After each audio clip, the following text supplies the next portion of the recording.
ఇప్పటిదాకా ఎల్బీ స్టేడియంలో ఏం కథ నడిచిందో ఎవరెవరి కడుపులలో ఏం ఆంబాయం ఉందో ఎల్లగక్కిచ్చిన ఇక మరి చిన్నగా పోతున్నాను నా ముసలు దూకుంటుందా నాకు పొద్దు ఊగితే కళ్ళు కనపడాయి ఇక మరి ముసలిది ఫోన్ చేసింది అప్పుడే ఎటువాయి ముసలోడు ఘోరంగా అటే పోయిండు కాంగ్రెస్ వాళ్ళ మీటింగ్ అని అది ఒకటే తలుపు దర్వాజా తెరిచిపెట్టింది ఇక నేను ఉంటాను తాత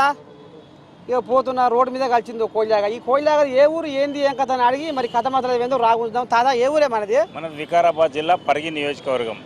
పరిగి ఇక మరి ఏం లేదు కానీ తాత మరి స్థానిక సంస్థల ఎలక్షన్లల్లా కాంగ్రెస్ పార్టీ పండుకునేనా లేచేనా లేసుడు ఉరుక్కుతుంది ఎట్లా లేచి పండుకునే ముచ్చటనే లేదు ఎక్కడంటే ఏమిది ఇంత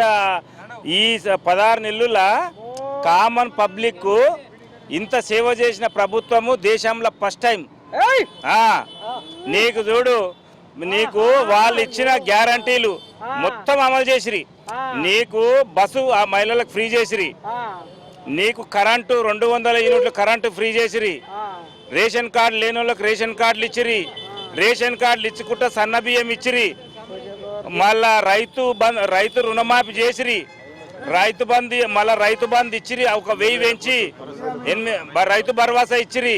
ఇందిరమ్మ ఇండ్లు ఇచ్చిరి సన్నోట్లకు 500 బోనస్ ఇచ్చిరి సిలిండర్లు ఇచ్చిరి ఉద్యోగాలు ఇచ్చే ఈ 16 నెలల 10 సంవత్సరాలు లేనంత అభివృద్ధి చేస్తే ఇంకా జనంకు ఎట్లా తెలివి రాదే నువ్వు చెప్పు నాకు ఓట్లు ఓ తాత ఇక ఇప్పుడు నువ్వు చెప్పిన సగం సగం సగం సగం సగం సగమే ఇక ఈ నడవంతానే పక్కేసుకొని పండుకున్నాయి పూర్తి స్థాయిలో పోయలేదు అనేది బీఆర్ఎస్ కోయిలాగా అంటున్నాయి వాళ్ళు ఇక్కడ ఎందుకంటే మరి ఇప్పుడు రైతు భరోసాని వేస్తుంది రైతు భరోసా అనేది 2 సార్లు ఎగ్గొచ్చిర్రు 3వసారికి వేసిర్రు ఇది కూడా ఓట్ల కోసం వేసిర్రు అదే లెక్కలు కొడుతున్నాయి వింటావా నీకు 9 రోజుల్లో 9,000 కోట్లు రైతులకు ఆనందం అంటే ఒక్కొక్క రైతు సప్పుడు చేయకుండా టింగ్ పైసలు చూసుకున్నాడు ఇంట్లో వండుకున్నాడు రేవంత్ రెడ్డి చాలరా పాపం ఆ 1000 వెంచేసే ఆ కేసీఆర్ చల్లకుండా వేసిండు కానీ మాకు 8 లక్షల కోట్ల అప్పు చేసిండంట ఇది ఎక్కడ వీళ్ళు అప్పు చేయకుండా ఒప్పు చేయకుండా ఏదో చేసి చేస్తున్నారు అనేది రైతులంతా చల్లగా మంచిగా ఉన్నారు కాక మరి ఇప్పుడు బార్బూరు బచ్చన్నపేట అని బీసీలకు 42% రిజర్వేషన్లు అని ఆశ పెడితే ఇస్తారంటే వేస్తుంది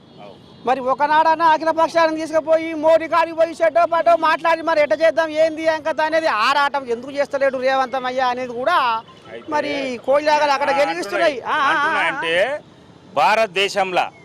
మొట్టమొదటిసారిగా బీసీది 42% కులగణన 2 సార్లు ఎవరు ఎట్లా అప్లికేషన్ పెట్టి 2 సార్లు చేసిండు అసెంబ్లీలో బిల్లు పాస్ చేసిండు గవర్నర్ సంతకం పెట్టించిండు రాష్ట్రపతికి పంపించిండు ఆయన చేసే పని చేసిండు కానీ దేశంలో ఉన్న బీజేపీ ప్రభుత్వము రాష్ట్రపతికి సంతకం పెడితే అయిపోయా ఇక ఆడేమున్నది రేవంత్ రెడ్డి ఉన్నది మొత్తం చేసి పంపిండు ఎస్సీ వర్గీకరణ పిల్లగా 3 నెలలలో కథం పట్టియాలని హైకోర్టు చెప్పింది మరి నెల రోజుల రోబట్టే ఇది కానట్టు కొడుతుంది ఏది ఇప్పుడు ఈ బీసీ రిజర్వేషన్ లో బిల్లు పండుకుంది పిల్లగా అది జోలపాట ఉంటుంది ఇప్పుడు ఢిల్లీలో మరి నెల రోజులు అవుతుందా కానట్టు ఇప్పుడు బీసీ రిజర్వేషన్లు ఓ పిల్లగా మరి రిజర్వేషన్లు ఇవ్వకుండా మీరు ఎలక్షన్లకు ఎట్టబోతారని కవితమ్మ ఉన్నప్పుడు బీసీ బంధు పెట్టింది 10 లక్షల మంది అప్లై చేసారు బీసీ బంధు పెడితే 10,000 మందికి గుడియలే 10,000 మందికి గుడియలే వాళ్ళ ఇంట్లో మొత్తం ఓసీలకే పదవులు ఆమెకు పదవే హరీష్ రావుకి పదవే కేటీఆర్కి పదవే కేసీఆర్కి పదవే హరీష్ రావుకి పదవే కనీసం కాంగ్రెస్ వాళ్ళు వచ్చి బట్టి విక్రమార్కకు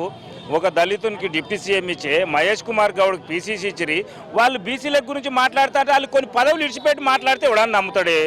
పదవులన్నీ వాళ్ళ గుద్ద కింద పెట్టుకొని బీసీలకు చేయపోతారు అంటే 10 ఏళ్ళు చేసి ఒక్కరికి పదవులు చేయపోతే అన్ని గుద్ద కింద పెట్టుకుంటారు ఇప్పుడు బీసీలకు చేసిన వాళ్ళ మీద ఏడిస్తే ఎట్లనే ఇప్పుడు రేవంత్ రెడ్డి వాళ్ళ ప్రభుత్వము అందరు కూడా ఢిల్లీకి పంపించారు అందరు కూడా వీళ్ళు ఢిల్లీలో చేయాలి బీజేపీ వాళ్ళు ప్రభుత్వం ఉన్నది మన కిషన్ రెడ్డి గారు పోవాలి ఆడ అయిందాక కాదని ఢిల్లీలో కూర్చొని చేపించుకొని రావాలి రేవంత్ రెడ్డి 42% ఆయనది ఏ చిన్న ఎంటికబరమంత తప్పు లేకుండా పంపించిండు నీకు కులగణన చేసిండు అసెంబ్లీలో పాస్ చేసిండు గవర్నర్ సంతకం పెట్టించిండు రాష్ట్రపతికి పంపించిండు ఇక ఇంకేమున్నది ఆయన తప్పు కాంగ్రెస్ ప్రభుత్వం తప్పు ఇక మొత్తానికి అయితే ఇక మరి కోయిలాగా వికారాబాద్ కోయిలాగా ఈ రకంగా మరి ఇక మారేసి మరలబడి లెంకలు కొడుతుంది బీఆర్ఎస్ కోయిలాగా మీద. ఇక మరి బీఆర్ఎస్ కోయిలాగలు ఏమంటున్నాయి అంటే ముక్కు కోసం మొదటి మొగడే మంచోడు అన్నట్టుగా మమ్మల్నే కలవరిస్తున్నారు అన్నట్టుగా వాళ్ళు మాట్లాడుతున్నారు. ఇక చూడాలి మరి వీళ్ళ భాగోతమేందో వాళ్ళ భాగోతమేందో రేపు స్థానిక సంస్థల ఎలక్షన్లలో ఇందా ఒక్క జెడ్పీటీసీ ఒక్క ఎంపీపీ ఒక్క ఎంపీటీసీ ఒక వార్డు మెంబర్ లేకుండా